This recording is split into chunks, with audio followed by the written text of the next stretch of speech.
Hello guys, in today's video, I'm gonna show you how to redeem YouTube Premium code. Without further ado, let's get started. So first, go to youtube.com, then here on the left side, just scroll down and find More from YouTube. Under that option, just click on YouTube Premium.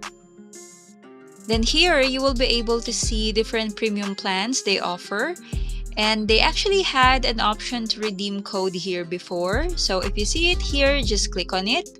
But if you're like me and you cannot see that option, all you have to do is to change the URL a bit. So instead of youtube.com/premium, change the word premium to redeem, then press enter. After that, as you can see, we now have an option to enter our code. So just key in your code here, then click on next, and then just follow the instructions that you will get. And that's pretty much it. If you find this video helpful, please consider subscribing to our channel. Thank you for watching and see you on the next one.